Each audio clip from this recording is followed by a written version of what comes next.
Amici e amiche di Play with Prince, bentornati e bentornate sul canale.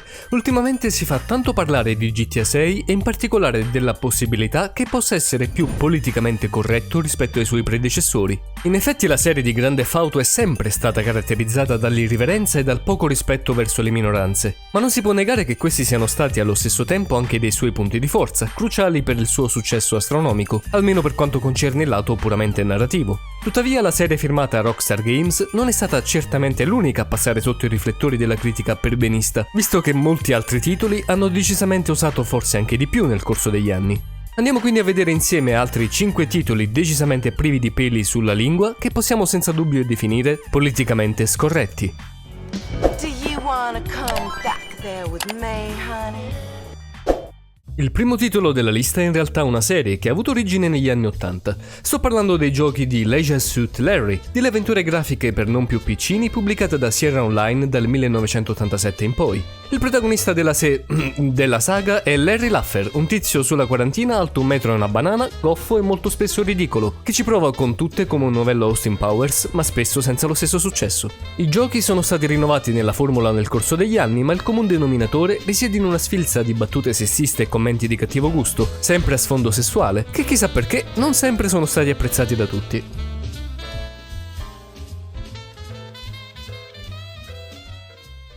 Rilasciato originariamente nell'autunno del 2006, Bully ricevette fin da subito dei feedback molto negativi proprio per via della sua natura politicamente scorretta. La critica affermò che Bully, incredibile a dirsi, promuoveva il bullismo, un'affermazione davvero strana per un titolo che significa letteralmente bullo. Molti utenti si lamentarono anche della natura violenta dell'opera e dei comportamenti antisociali in essa mostrati, ma ciò non fu sufficiente a impedire a Bully di vincere diversi premi attribuitigli da marchi importanti quali IGN e GameSpot. Ah, indovinate chi era la casa di sviluppo?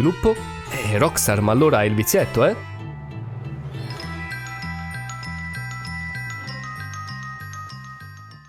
My name is not important. What is important is what I'm going to do.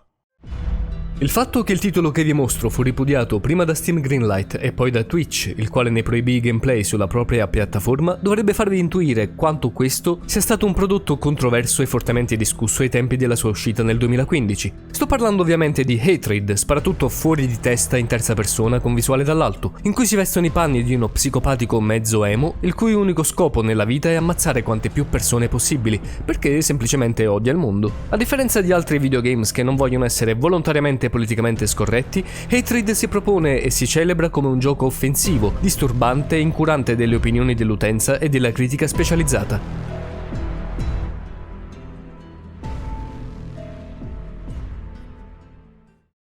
Sì, ci risiamo. Ancora una volta Rockstar Games, questa volta con i 2 capitoli di Manhunt, cruenti giochi d'azione in terza persona risalenti ai primi anni 2000.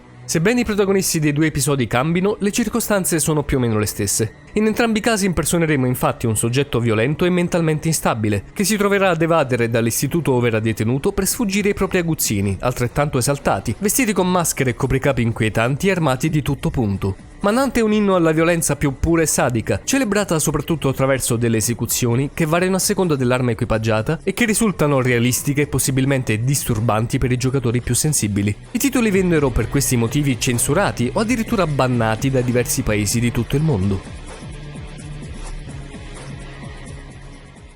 E parlando di videogiochi bannati, l'ormai celebre Postal 2 del 2003 fu proibito sia in Nuova Zelanda che in Australia, poco dopo il suo debutto. Nel suo esemplare curriculum, il titolo annovera infatti un senso dello humor cupo, violento e irrispettoso di qualsivoglia convenzione socialmente accettabile. Così come il predecessore, si svolge in una versione demenziale e splatter della vita quotidiana di una cittadina americana. Il protagonista Postal Dude può ricorrere a diversi mezzi ad armi davvero singolari, come il gatto silenziatore e il musulmano kamikaze, per farsi strada fino al completamento del gioco. Che dire, Postal 2 sicuramente brilla e brillerà ancora a lungo nell'Olimpo dei videogames politicamente scorretti.